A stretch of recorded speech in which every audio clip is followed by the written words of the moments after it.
너의 모습 그대로 너의 모습 그대로 사랑해 사랑해 사랑해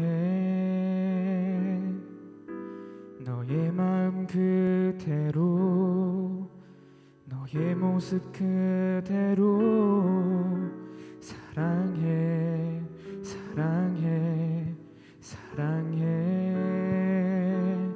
너는 검다 하지만 나에겐 아름답단다 너는 멀리 왔다 하지만 널 따라 나도 왔단다 너는 나의 전부란다 널 위해 날 주었단다 그런 너는 나의 눈에 검은 아름답다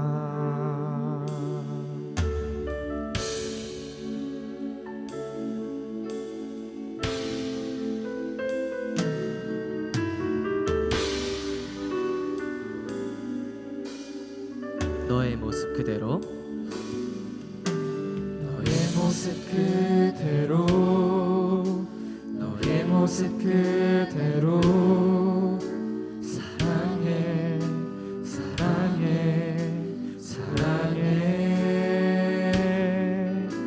너의 마음 그대로 너의 모습 그대로 사랑해 사랑해 사랑해 너는 덥다 하지만 나에겐 아름답단다 너는 멀리 왔다 하지만 널 따라 나도 왔단다 너는 나의 전부란다 널 위해 날 주었단다 그런 너는 나의 눈에 검은 아름답다 너는 검다 하지만 너는 덥다 하지만 나에겐 아름답단다 너는 멀리 왔다 하지만 널 따라 나도 왔단다 너는 나의 전부란다 널 위해 날 주었단다 그런 너는 나의 눈에 검은 아름답다 그의 생각 셀 수 없고 그의 생각 셀 수 없고 그의 잠이 무궁하며 그의 성실 날마다 새롭고 그의 사랑 끝이 없단다 다시 한번 그의 생각 그의 생각 셀 수 없고 그의 자비 무궁하며 그의 성실 날마다 새롭고 그의 사랑 끝이 없다 우리 목소리로만 찬양할게요. 그의 생각 그의 생각 셀 수 없고 그의 자비 무궁하며 그의 성실 날마다 새롭고 그의 사랑 끝이 없단다 그의 사랑 끝이 없단다 그의 사랑 끝이 없단다 마지막으로 그의 사랑 끝이 없단다 그의 사랑 끝이 없단다 아멘. 할렐루야. 오늘 이 시간 가운데 함께 예배하러 오신 여러분들을 환영하고 축복합니다. 우리 이 시간 옆에 계신 분들과 다 같이 인사하는 시간 가졌으면 좋겠는데요. 이렇게 인사하셨으면 좋겠습니다. 당신은 하나님의 전부입니다. 당신은 하나님의 전부입니다. 다시 한번 이렇게 인사하셨으면 좋겠습니다. 우리 한 주 동안 주님 안에서 승리합시다. 우리 한 주 동안 주님 안에서 승리합시다. 아멘. 우리 다음 찬양은 예수가 좋다오라는 찬양을 할 텐데 괜찮으신 분들은 다 같이 일어나셔서 함께 찬양하시기를 원합니다. 네, 일어나 주세요. 감사합니다.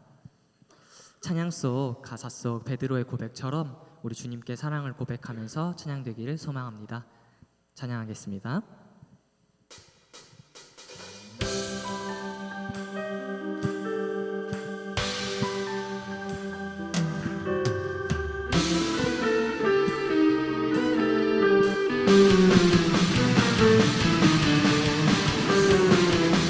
많은 사람들 참 진리를 모른 채 주님 곁을 떠나갔지만 내가 만난 주님은 참 사랑이었고 진리였고 소망이었소. 난 예수가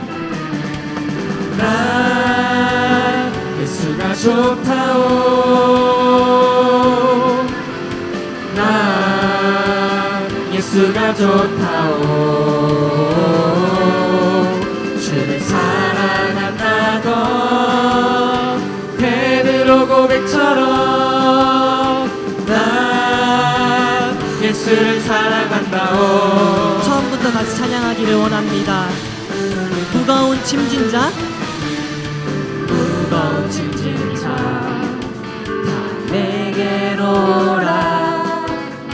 내가 너를 쉬게 하리라.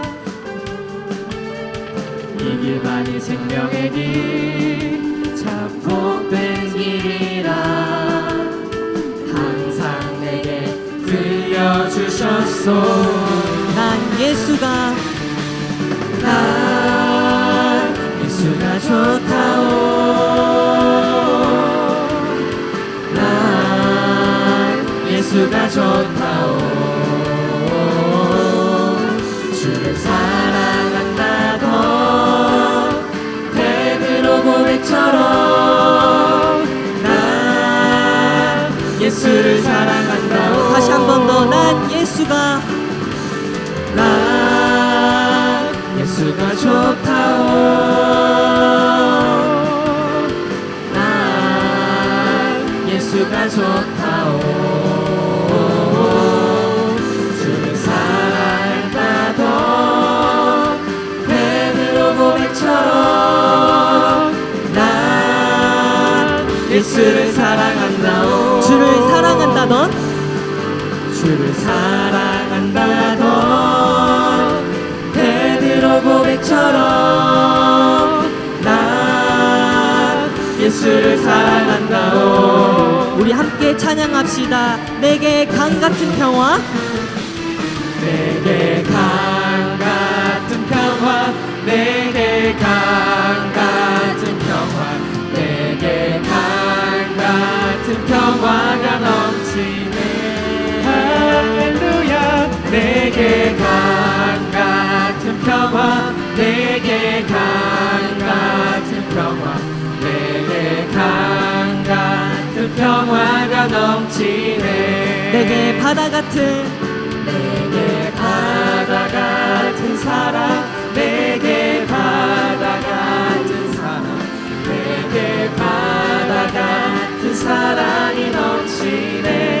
할렐루야. 내게 바다 같은 사랑, 내게 바다 같은 사랑, 내게 바다 같은 사랑이 넘치네. 다시 찬양할게요. 내게 강 같은 강 같은 평화, 내게 강 같은 평화, 내게 강 같은 평화가 넘치네. 할렐루야. 내게 강 같은 평화, 내게 강 같은 평화, 내게 강 같은 평화가 넘치네. 마지막으로 찬양할게요. 내게 강 같은 내게 바다 같은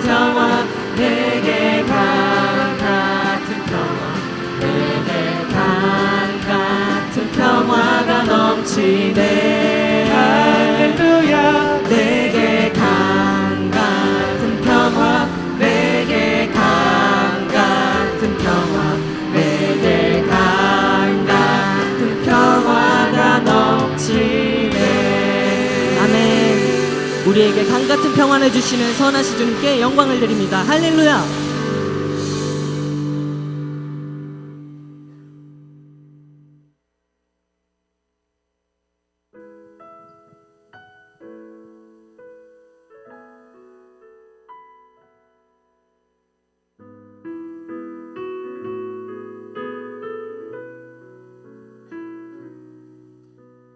나는 하나님을 예배하는 예배자입니다. 내가 서 있는 곳 어디서나 하나님을 예배합니다. 내 영혼 거룩한 은혜를 향하여 내 마음 완전한 하나님 향하여 이곳에서 바로 이 시간 하나님을 예배합니다.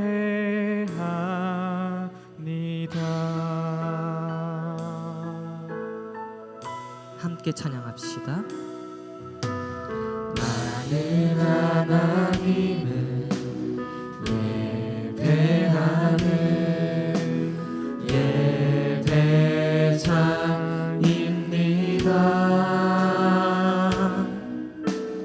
내가 서 있는 곳 어디서나 하나님을 예배합니다.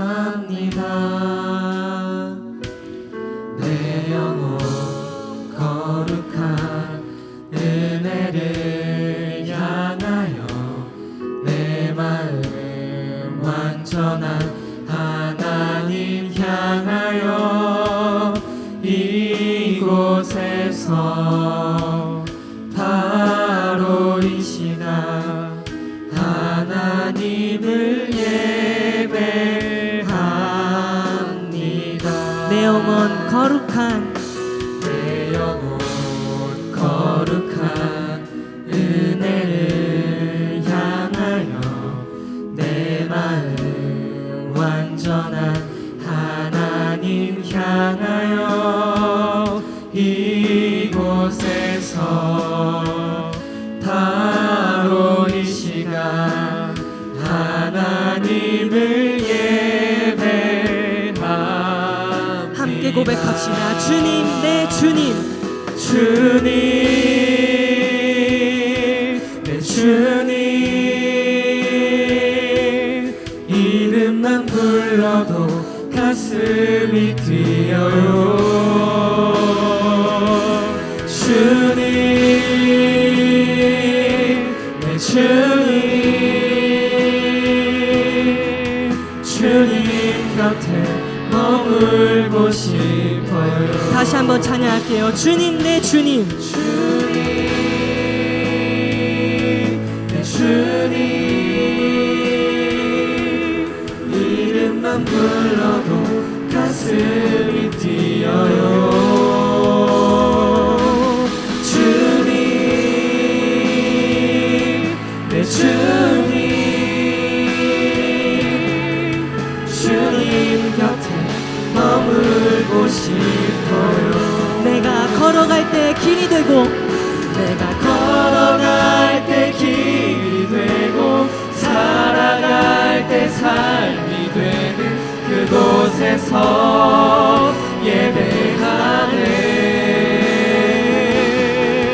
내가 걸어갈 때 길이 되고 살아갈 때 삶이 되는 그곳에서 예배하네.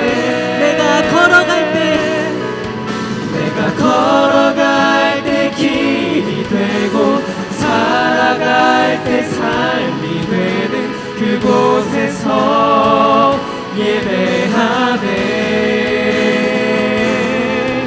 내가 걸어갈 때 길이 되고 살아갈 때 삶이 되는 그곳에서 예배하네. 부르신 곳에서 나는 예배하네. 어떤 상황에도 나는 예배하네. 부르신 곳에서 나는 예배하네. 어떤 상황에도 나는 예배하네. 부르신 곳에서 부르신 곳에서 나는 예배하네. 어떤 상황에도 나는 예배하네. 부르신 곳에서 나는 예배하네. 어떤 상황에도 나는 예배하네. 우리 목소리로만 찬양할게요. 부르신 곳에서 나는 예배하네. 어떤 상황에도 나는 예배하네. 부르신 곳에서 나는 예배하네. 어떤 상황에도 나는 예배하네.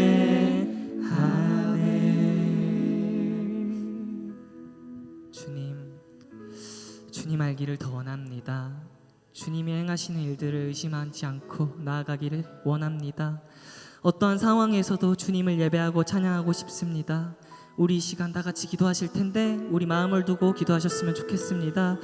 연약한 우리 마음 가운데 주님 한 분으로 위로받을 수 있도록 주님과 더 가까워지는 마음 허락하시도록 우리 마음 있는 곳에 주님 함께 하시는 자리가 될 수 있도록 우리 이 시간 이 기도 제목으로 다 같이 기도드리겠습니다. 기도하겠습니다.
기도하겠습니다. 하나님 아버지 감사합니다.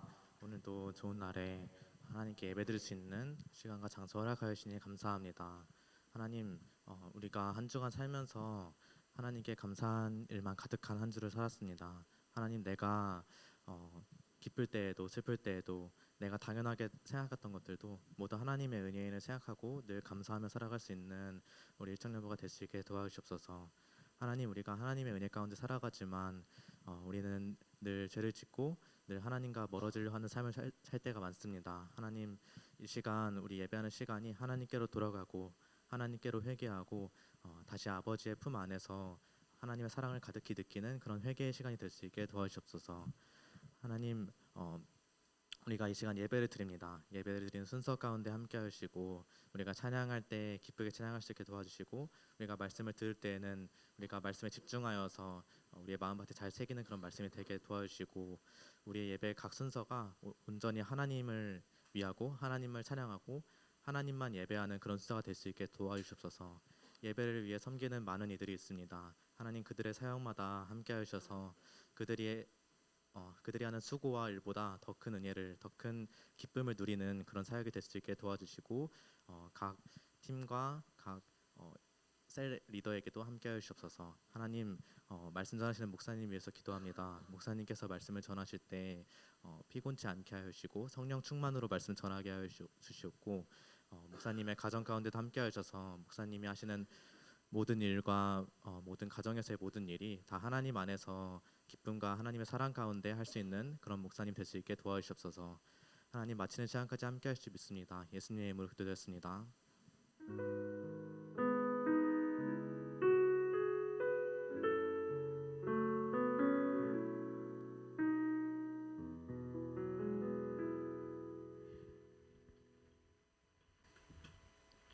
자, 우리 말씀 보도록 하겠습니다. 마태복음 18장 21절부터 35절까지의 말씀입니다.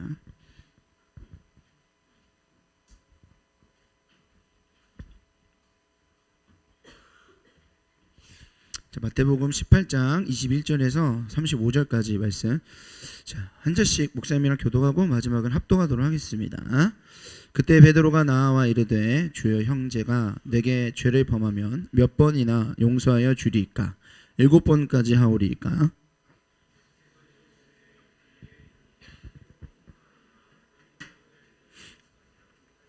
그러므로 천국은 그 종들과 결산하려 하던 어떤 임금과 같으니 갚을 것이 없는지라 주인이 명하여 그 몸과 아내와 자식들과 모든 소유를 다 팔아 갚게 하라 하니,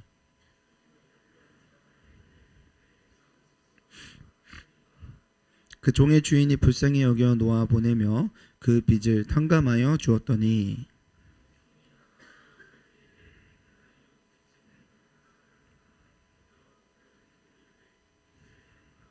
그 동료가 엎드려 간구하여 이르되 나에게 참아주소서 갚으리이다 하되,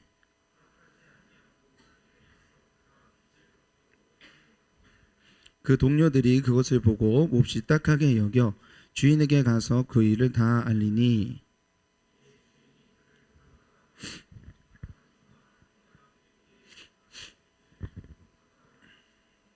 내가 너를 불쌍히 여김과 같이 너도 내 동료를 불쌍히 여김이 마땅하지 아니하냐 하고,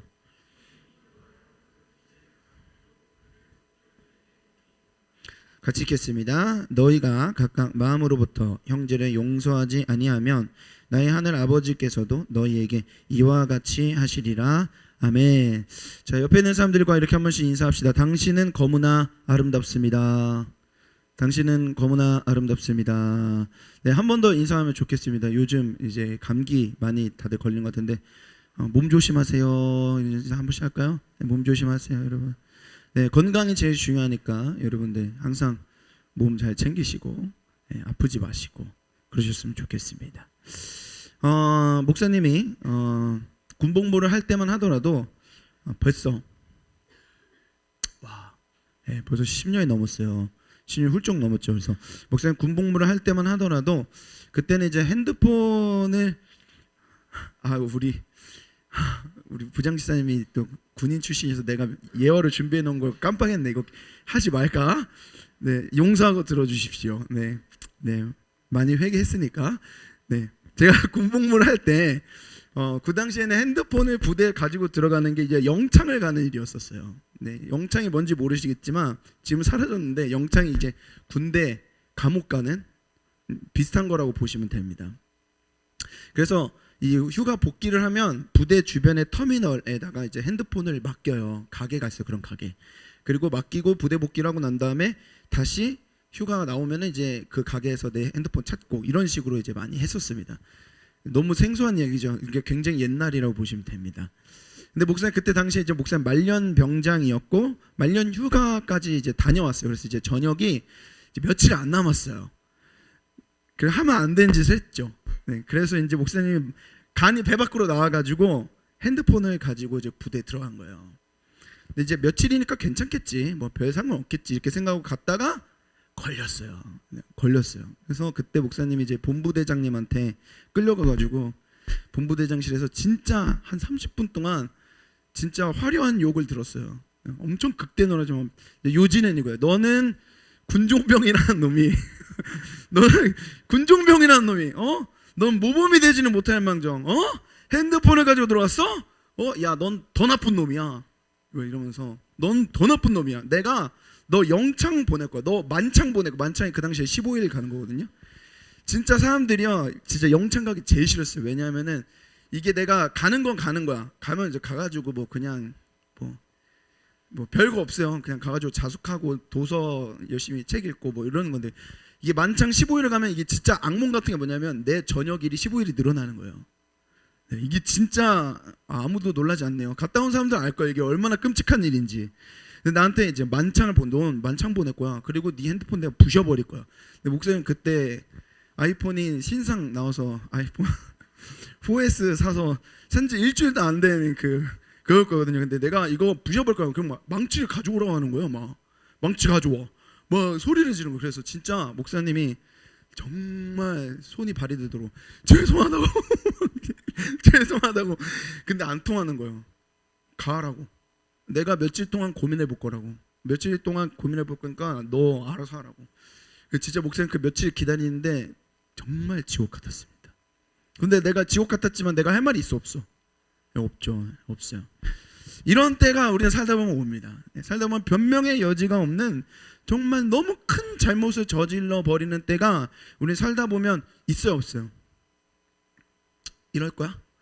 다 있어요 없어요?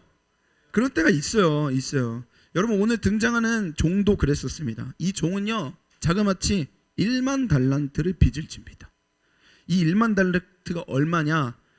여러분 사실 이건 계산 자체가 무의미합니다. 1달란트는 6천 데나리온이고요. 1데나리온은 10만 원이에요. 그러니까 10만 원 곱하기 6천 해보세요. 그럼 그게 1달란트예요. 대략 6억 정도 됩니다. 1달란트가 6억이에요. 근데 지금 얼마를 빚졌다고요? 1달란트가 아니라 몇 달란트 빚졌다고? 네, 1만 달란트를 빚졌어요. 그러면 얼마를 빚진 거예요? 6조를 빚으신 거예요. 어디 지나가던 개 이름 아니잖아요. 6조. 네, 구경도 평생 못 해볼 금액이죠. 그러니까 말이 안 되는 금액입니다. 그래서 이 말도 안 되는 금액을 빚을 진 이 종에게 임금이 어떻게 하느냐? 말이 안 되잖아요. 그래서 25절 당연한 처사예요. 한번 읽어보도록 하겠습니다. 시작. 갚을 것이 없는지라 주인이 명하여 그 몸과 아내와 자식들과 모든 소유를 다 팔아 갚게 하라 하니. 아멘. 저희 보면은요 임금이 어떻게 하느냐, 너무 맞는 처사. 이거 합법적인 거예요. 일단 이 종은 임금의 종이었으니까. 종은 주인의 마음대로 할 수 있는 거잖아요. 이거 막 팍팍거리는데 이거 어떻게 안 될까요? 배터리가 꽉 차 있는데. 그래요? 네, 내가 잘해볼게. 자, 주님 조금만 소리를 줄여주면 좋을 것 같아요. 그러면 네, 여기 모니터에서 나오는 소리나 뭐든 괜찮으니까 조금 줄여주시면 네, 감사합니다. 여기서는 안 들리죠? 여기서 들려요? 아 그래요? 운명 공동체 어쩔 수 없어. 네, 자 이제 어떻게 들리긴 잘 들리시죠? 그래요. 자 이렇게 한 게 임금이 한 게 마땅한 처사예요. 왜냐하면 일단 임금의 종이고 주인은 종을 마음대로 해도 되는 거잖아요. 그리고 이 종이 아니나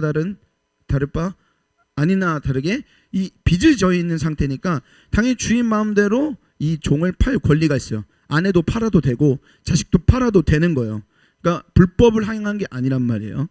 근데 이 종이요 지푸라기도 잡겠다는 심정으로 납작 엎드려서 어떻게 하냐면 빚을 갚겠다고, 내가 어떻게든 이 빚을 갚겠다고 막 손이 발이 되도록 막 비는 거예요. 아까 나처럼 막 비는 거예요. 제발 내가 이거 갚을 테니까 한 번만 기회를 더 달라고 이렇게 얘기하는 거죠. 그때 임금이 어떻게 반응하는가? 27절 우리 한번 읽어보도록 하겠습니다. 27절입니다. 시작. 그 종의 주인이 불쌍히 여겨 놓아 보내며 어떻게 했다고요? 탕감을 해주는 거예요. 말이 돼요? 은겸아 말이 돼? 말이 안 되죠. 지금 얼마를 빚졌어? 그래 우리 영서 고마워. 6조를 빚으셨는데 이게 지금 탕감을 해주는 게 말이 안 되는 거죠. 결코 결코 말이 안 되는 거예요. 갚겠대요. 갚을 수 있겠어요? 말도 안 되죠. 절대 못 갚아요. 근데요, 다시 한번 27절 말씀 보여주시겠습니까? 주인이 이 종의 빚을 탕감해 준 이유가 나와요. 이유가 뭐라고 그래요? 오, 맞아요. 불쌍히 여겼기 때문이래요. 그래서 여러분 지금 사실 와닿지 않죠? 아무리 불쌍히 여겨도 그렇지 어떻게 6조를 탕감해 주나? 뭐가 불쌍하다는 걸까? 그건 우리가 좀 이따가 보도록 할게요. 자, 이 이야기의 마무리를 좀 지어봅시다. 불쌍히 여겼다는 그 이유는 이따가 살펴보고요. 어쨌든 탕감을 받았어요. 탕감을 받았는데 자, 6조 탕감받고 나면 어떻게 살아야겠어요? 예? 하다못해 100만 원 빚졌다가 그거 친구가 괜찮아 그럴 수도 있지 하면 그 친구한테 고마워해야 돼, 안 해야 돼? 네, 다른 마이크 해야겠다.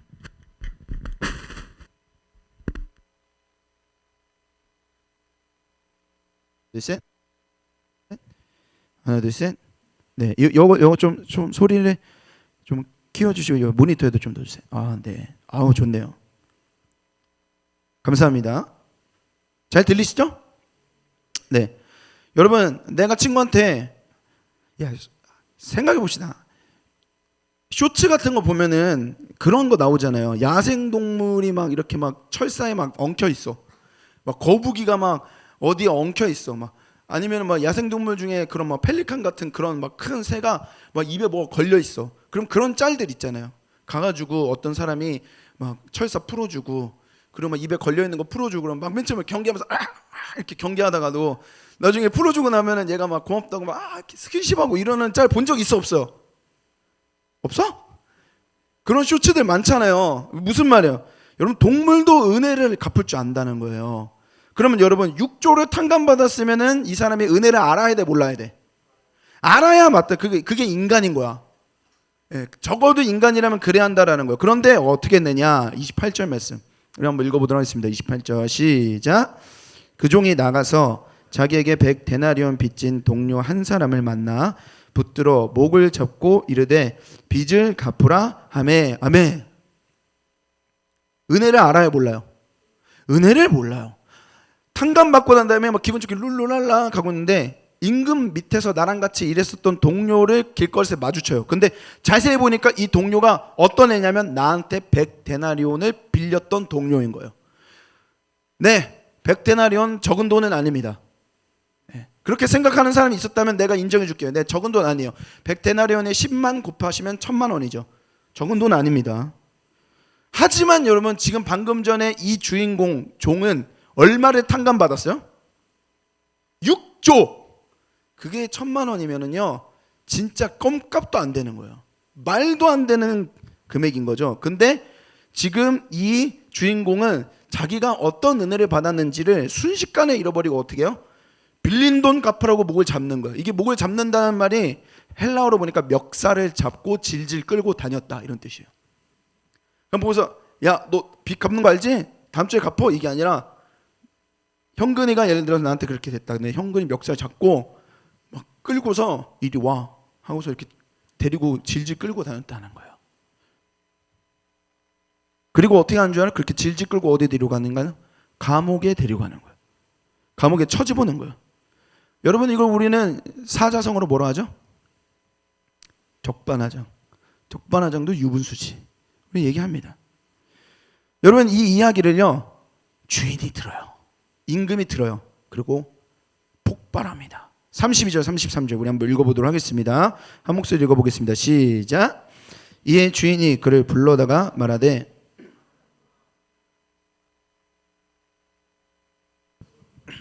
내가 너를 불쌍히 여김과 같이 너도 내 동료를 불쌍히 여김이 마땅하지 아니하냐 하고.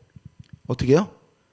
이거 너 은혜를 어떻게 잊을 수 있어? 그렇게 하고 난 다음에 이 1만 달란트 탕감받았었던 이 주인공이 너 1만 달란트 갚어. 그리고 똑같이 감옥에 가둬버려요. 아마 이 사람 감옥에 갇히고 난 다음에 나올 수 있었겠어요? 절대 아니죠. 어떻게 6조를 갚아요? 평생 감옥에 썩었겠죠. 자, 오늘 말씀이 오늘 이야기가 이겁니다. 목사님은 오늘 이 말씀을 통해서 우리는 세 가지를 배울 수 있는데, 첫 번째 한번 읽어보도록 하겠습니다. 시작. 긍휼이, 다시 한번 읽어보겠습니다. 시작. 긍휼이. 네, 우리가 여기 이 말씀에서 배울 수 있는 중요한 첫 번째 한 가지는 긍휼이 공동체의 핵심이라는 거예요. 자, 오늘 이 이야기는요, 실화가 아니에요. 당연히 실화가 아니겠죠. 누가 육조를 빚을 져요? 말이 안 되죠. 실화가 아니에요. 비유입니다. 비유. 왜 이 비유를 예수님이 드냐면 베드로가 물어봐요. 예수님, 내가 원수를 언제까지 용서해야겠습니까? 21절 말씀 읽어보도록 하겠습니다. 시작.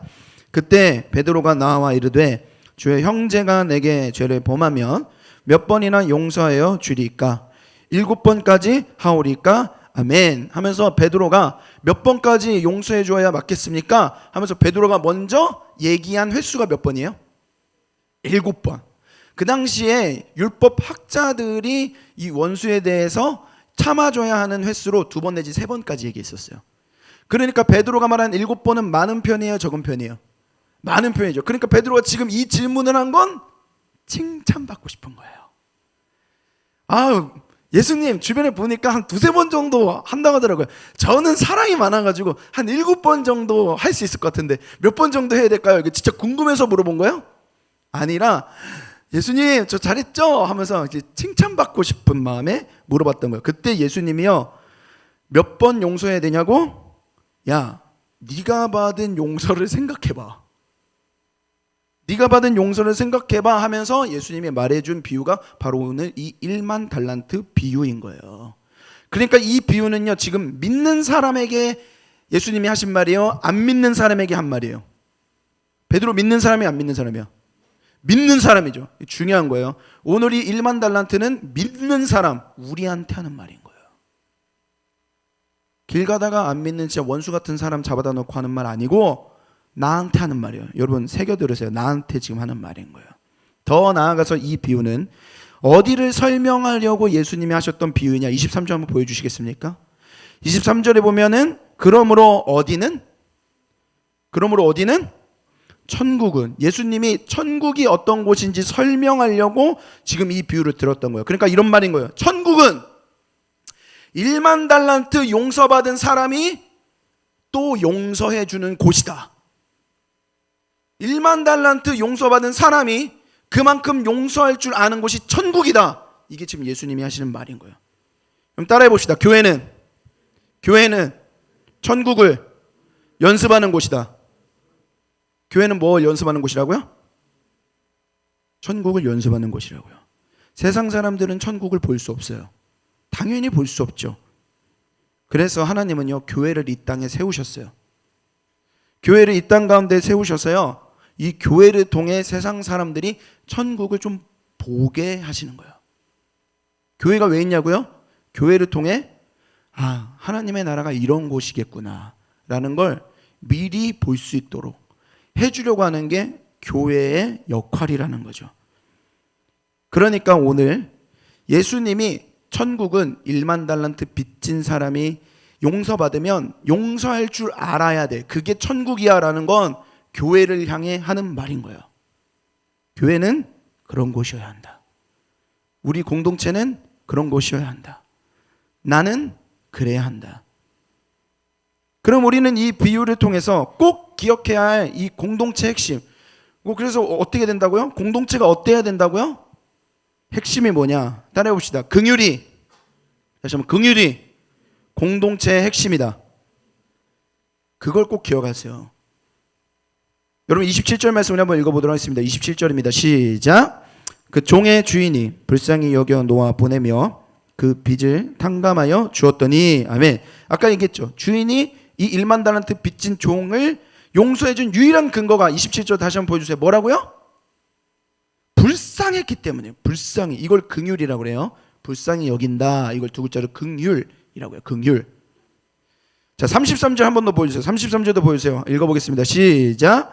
내가 너를 불쌍히 여김과 같이. 아멘. 반대로요, 나중에 이 1만 달란트 용서받았던 종을 주인이 나중에 엄중하게 꾸짖어요. 그 꾸짖었었던 이유도 딱 하나예요. 뭐예요? 너는 왜 내가 베풀어준 긍휼을 남에게 베풀지 않니? 다른 이유가 아니었어요. 예, 1만 달란트 탕감해주고 나니까 나중에 주인이 그거 좀 아까운데? 6조 좀 아까운데? 그러면서 종한테 야 그거 좀 아까운 것 같아. 데려놓고 야 3조는 갚어. 이렇게 번복하려고 그런 게 아니에요. 아니면 종이요 정신 못 차리고 또 새로운 빚을 져서 너 또 빚을 졌어? 그러면서 화냈던 것도 아니에요.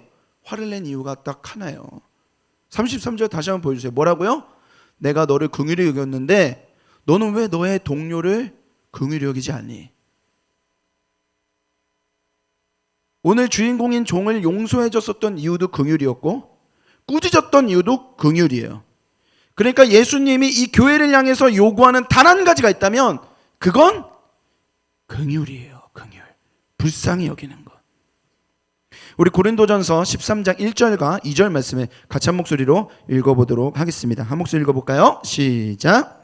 내가 사람의 방언과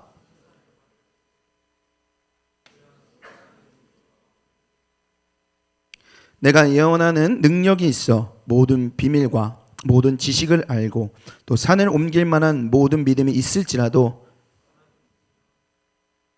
뭐가 없으면? 사랑이 없으면 아무것도 아니다. 사람이 방언을 하고 천사의 말을 해요. 천사의 말 들어본 적 있어요? 예언하는 사람 본 적 있어요? 없죠. 대단한 거예요. 뛰어난 지식을 가지고 있고 산을 옮길 만한 믿음을 가지고 있고 뭐 우리 청년부로 칠까? 제자 훈련 받았고 뭐 사역반 받았고 리더하고 있고 임원하고 있고 뭐 내가 세미나에 참석하고 있으니까 그래도 우리 청년부는 전도하고 있으니까 이제 좀 있으면 6월 말이면 선교 가니까 우리 그래도 세상 가운데서 섬기고 봉사하면서 살고 있으니까 중요해요. 중요합니다. 그런데 예수님이 명확하게 얘기해요. 뭘 얘기하세요? 그런데 거기에 서로를 긍휼히 여기는 마음이 없다면 거기에 서로를 불쌍히 여기는 마음이 없다면 그건 아무것도 아니다. 여러분 물어보겠습니다. 서로를 긍휼히 여기고 계십니까? 서로를 긍휼히 여기고 계십니까? 이렇게 말할 수 있는 사람이 있겠죠. 목사님 그래도 긍휼이 뭔지 모르겠습니다. 저도 긍휼하게 누군가를 살피고 싶은데 긍휼이 뭔지 모르겠어요. 긍휼이 뭔지 알려주셔야 제가 뭐 긍휼히 여기든 말든 하죠. 좋습니다. 두 번째 읽어보도록 할까요? 두 번째 한 목소리 읽어보겠습니다. 시작. 긍휼은 나의 문제로 여기는 것입니다. 긍휼은요 나의 문제로 여기는 거예요.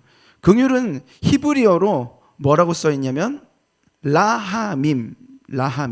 라하밈이라는 히브리어로 되어 있는 단어입니다. 긍휼. 그리고 이 라하밈은요 또 다른 뜻이 하나 더 있는데 뭐라고 써 있죠? 자궁. 여성의 자궁이라는 뜻이에요. 긍휼은 자궁입니다.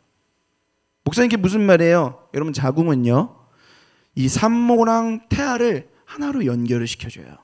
뱃속에 아기가 산모랑 연결이 되려면 이 자궁이 있어야 돼요. 그 말은 이제 태아의 문제가 곧 산모의 문제라는 거예요. 태아에게 문제가 생기면 그건 산모의 문제가 된다라는 거예요. 자, 지원이 얘기로 좀 더 쉽게 설명해 드릴게요. 지원이가 뱃속에서요 있었을 때 태어나기 전에 태아로 있었을 때 조금 아팠어요.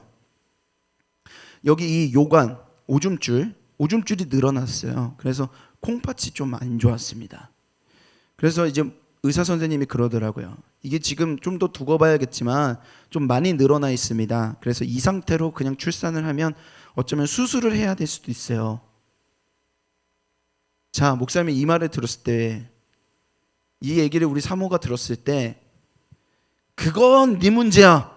지훈아 네가 알아서 해결해. 이렇게 말한다면 부모가 맞아요? 그거는 부모가 아니에요. 그건 죽일 놈이죠.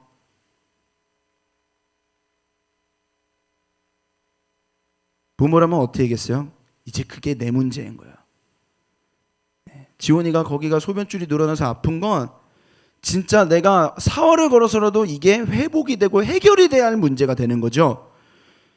간절히 기도했어요. 정말. 그리고 감사하게 하나님이 지금 지원이를 건강하게 해주셨어요.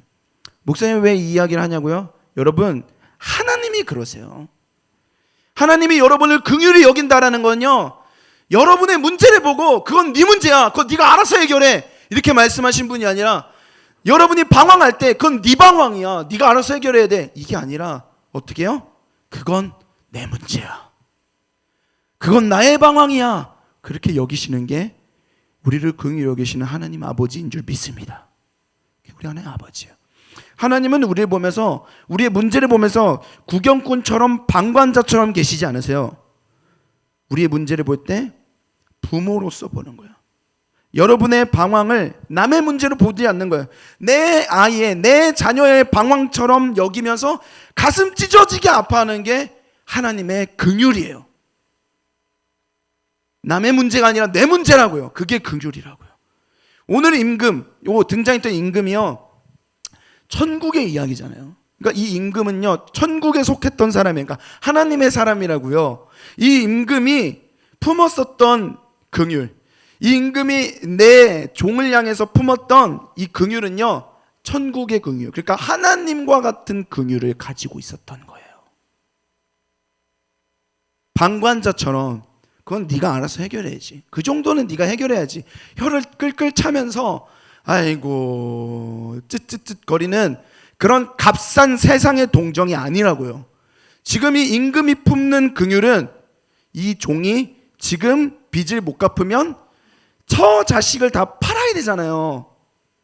생리별해야 되잖아요. 그 처자식이 내 처자식 같은 거예요. 그 가정이 내 가정 같은 거예요. 그 빚 문제가 내 문제처럼 받아들여졌기 때문에 탕감을 해준 거예요.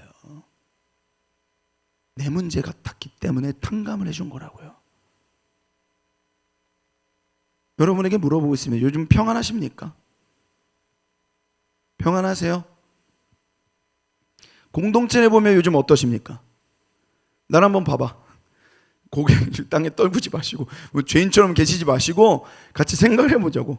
여러분 평안하십니까? 공동체를 보면서 요즘 어떠십니까? 목사님 왜 물어보십니까? 근데 좀 더 솔직하게 질문할게요. 여러분의 세론이 용기 내서 털어놓은 고민을 듣고 그게 내 얘기처럼 아팠던 적이 있었습니까? 그 얘기 내 얘기처럼 아팠던 적이 언제이셨어요? 한번 따라해 보시겠습니까? 무관심은, 다시 한번, 무관심은 평안이 아니다. 여러분, 무관심은 평안이 아닙니다. 평안하시다고요? 어쩌면 무관심해서 그런 것일 수 있으세요. 지금 나 사는데 딱히 문제가 없으니까, 지금 나한테는 문제가 없으니까, 지금 나한테는 어려운 게 없으니까 라고만 여러분 생각하고 계신다면 그게 과연 신앙이 좋은 것일까요? 스스로 속고 있는 것일지도 모르겠습니다. 가짜 평안, 무관심에 속아서 가짜 평안 속에서 누군가가 한편으로는 여전히 신음하고 누군가는 여전히 힘든 상황 가운데 있는데 나는 무관심한 거거든요. 그냥 덮어두는 거거든요. 그게 결코 신앙이 좋다고 말할 수는 없겠죠. 옆에 있는 사람에게 우리 이렇게 한번 얘기하고 우리 첫 번째를 마무리하겠습니다. 내가 당신의 편이 되겠습니다. 한 번 더, 내가 당신의 편이 되겠습니다. 여러분 편이 되어 주십시오. 편이 되어 주십시오. 자, 두 번째로 긍휼은요 어떤 뜻이냐 한번 읽어볼까요? 시작. 긍휼은 긍휼은 믿을 만한 피난처를 의미합니다. 이 긍휼은 히브리어로 또 다른 말로 헤세드라는 뜻입니다. 헤세드, 목사님 무슨 말인지 모르겠어요. 네, 무한한 사랑. 긍휼은요 무한한 사랑. 하나님이 우리를 긍휼히 여긴다고 할 때요 우리를 사랑하시는데 무한히 사랑한다는 거예요. 목사님 잘 와닿지 않습니다. 네, 무한하다란 말은요 이렇게 이해하시면 와닿아요. 믿을만 하다라는 거예요. 믿어도 된다라는 거예요. 다른 사랑 못 믿어도 돼, 상관없어요. 하나님 사랑은 믿어도 돼요. 왜요? 하나님 사랑은 무한해요.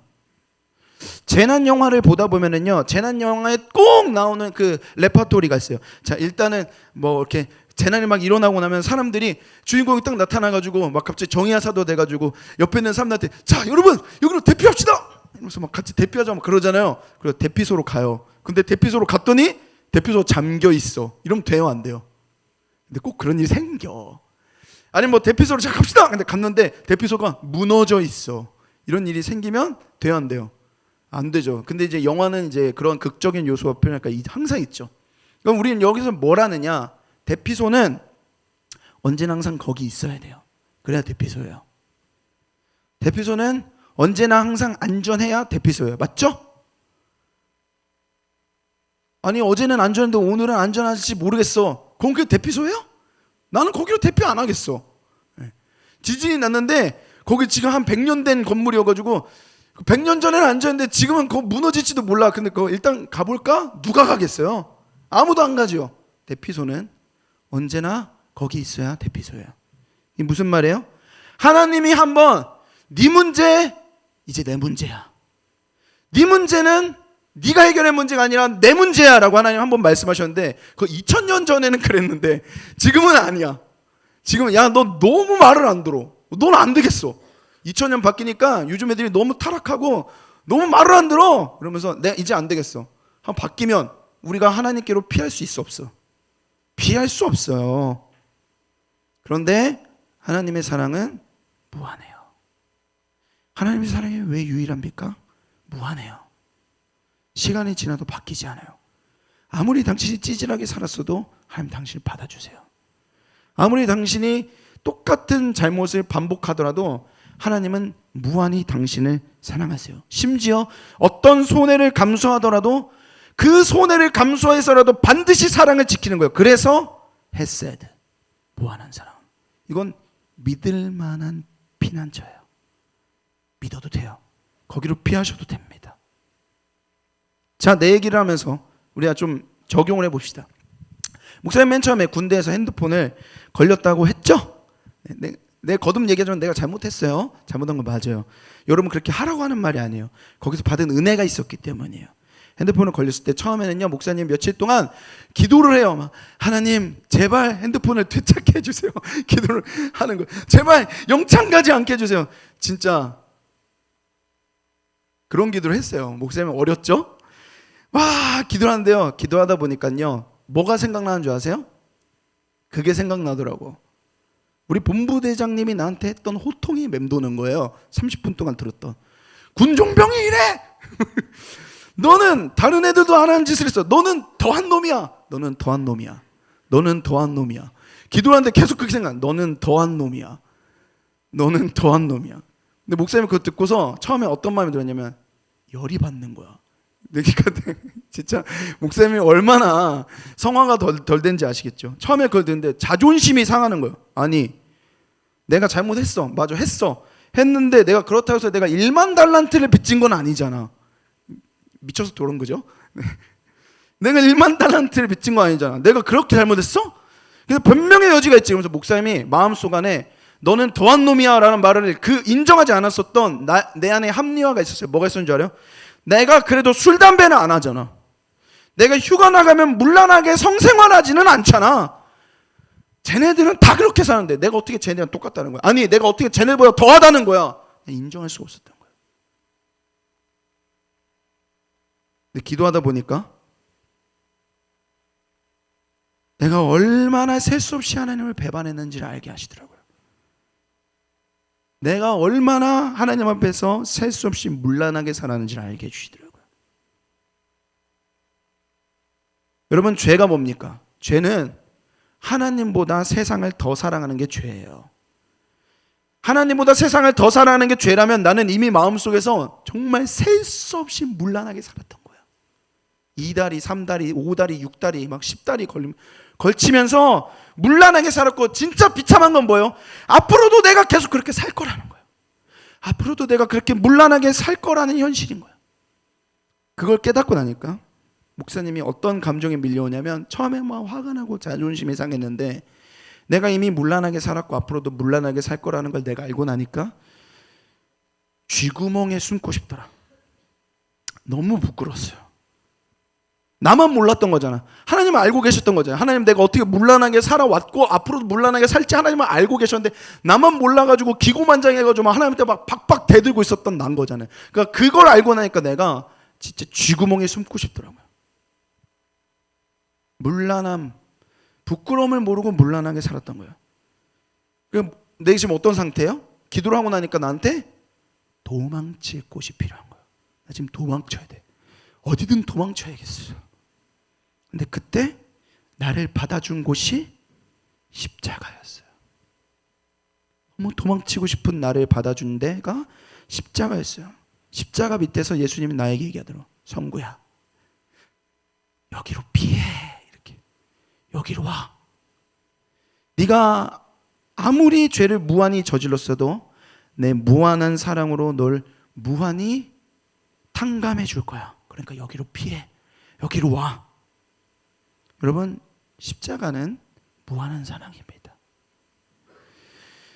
여러분, 목사님이 막 자존심 부리면서 나는 그렇게까지 나쁜 놈은 아니야 라고 생각했었을 때는요, 십자가가 우스웠는데요, 내가 진짜 아주 문란하게 살았다라는 무한한 죄를 깨달았을 때는요, 이미 그 십자가의 사랑도 나한테 무한하다는 걸 깨닫게 되는 거예요. 무한한 내 죄를 무한한 사랑으로 덮어주신다는 거. 목사님 거기서 복음을 새롭게 알았어요. 아, 이게 복음이구나. 아, 이게 복음이구나. 목사님 거기서 깨달았어요. 여러분 따라해 봅시다. 긍휼은 믿을 만한 피난처다. 믿으십니까? 여러분, 긍휼히 여긴다는 거는요, 내가 누군가가 거기에 쉴 수 있도록 지켜주는 거예요. 남을 긍휼히 여긴다라는 건요, 그 사람이 십자가에 가서 쉴 수 있게 내가 그 사람에게 그 피난처를 지켜주는 거예요. 그리고 그러기 위해서 때로는 예수님처럼 손해를 봐야 할 때가 반드시 있어요. 예수님이 이 1만 달란트의 비유의 결론으로요, 너는 이제 탕감받았으니까 마음대로 살아, 네 편한 대로 살아, 이게 결론이 아니었어요. 이 이야기의 결론이 뭐예요?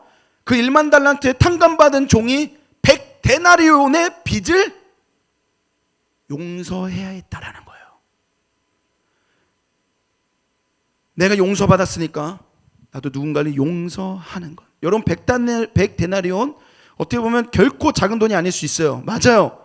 그 말은 뭐냐고요? 긍휼은 손해를 감수하는 거예요. 긍휼은요, 감상적인 게 아니에요. 여기 와가지고 눈물 찔끔 흘리고 끝내는 게 아니에요. 긍휼은 현실적인 거예요. 내가 이 공동체 안에서 누군가가 와서 용기 내어 하나님을 만나고 여기서 진짜 피난처처럼 생활하고 여기에서 불편해하지 않기 위해 우리가 반드시 손해를 봐야 하는 게 있다고요. 그게 긍휼이에요. 긍휼은 감상적인 게 아닙니다. 여러분, 손해를 보고 계시냐고요? 예수님이 나를 왜 십자가에서 손해를 보는 건 당연하고, 내가 이 공동체에서 손해를 보는 건 너무 아깝고. 여러분에게 묻겠습니다. 여러분이 가장 긍휼히 여기기 어려운 사람은 누구입니까? 가장 긍휼히 여기기 어려운 부류의 사람은 누굽니까? 아마 대부분이 또래일 겁니다. 네, 또래일 거예요. 아, 목사님, 제가 이제 형, 누나, 언니, 오빠들이랑 지내기 편하고 동생들이랑은 이제 제가 이제 신앙의 나눔도 하고 이제 잘 지내는데, 아, 이상하게 얘 몇십 년 봤던 또래랑은 너무 막 낯간지럽고 부끄럽고, 도저히 내가 막 긍휼히 여기가 어려워요. 왜 긍휼이 어려워요? 너무 오래 봤어.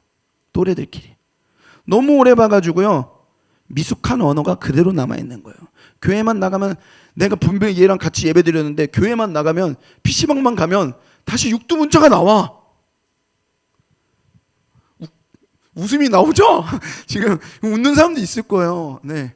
내가 지금 이 사람이랑 수십 년간 예배를 드렸는데 카페만 가면, 교회만 벗어나면 다시 교회의 흉을 보고 있는 거예요.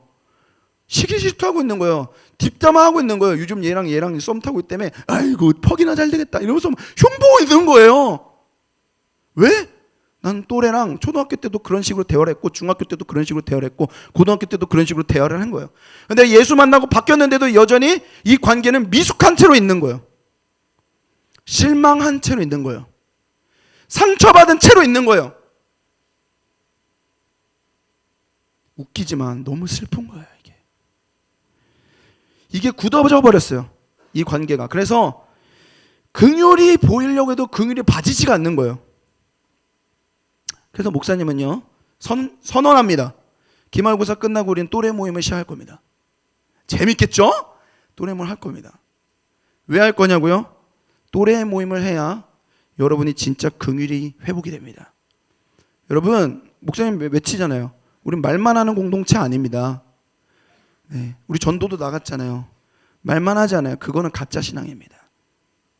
이제 또래 모임 할 거예요.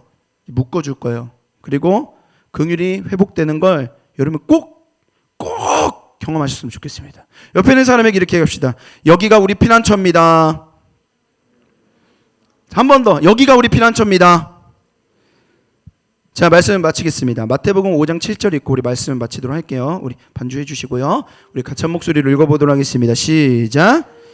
긍휼히 여기는 자는 복이 있나니 그들이 긍휼히 여김을 받을 것이며. 아멘. 여러분, 예수님이 약속하세요. 긍휼은 돌고 돈다. 긍휼은 돌고 돕니다. 내가 베풀었던 긍휼이 반드시 다시 돌아온다. 그게 예수님 약속입니다. 목사님이 12년 동안 사역을 하면서 깨달은 게 있어요. 교회가 말도 많고 문제도 많고 탈도 많고 연약해요. 알고 있어요. 그런데 교회가요, 목사님 12년 동안 사역하면서 배운 게 있다면, 목사님이 학생들을 긍휼히 여기면은요, 언젠간 그 학생들이 나를 긍휼히 여겨줘요. 교사하시는 분들 이미 느끼셨을 수도 있습니다. 목사님이 교사들을 긍휼히 여기면은요, 교사들이 그것을 고마워해요. 그리고 다시 긍휼히 여길 줄 압니다. 목사님이 여기 청년부 와서 3년 동안 느낀 게 있어요. 내가 사랑을 주려고 했는데 사랑을 더 많이 받았어요. 여긴 그런 곳입니다. 교회는 마지막까지 긍휼을 포기하지 않는 곳이에요. 그래야 마땅합니다. 모두가 포기해도 하나님은 포기하지 않으시니까. 이 교회는 천국을 연습하는 곳이니까. 반드시 그 긍휼이 다시 나에게 돌아오게끔 하겠다는 그 예수님의 약속을 붙들며 여러분이 이 공동체를 꼭 사랑하시길 바랍니다.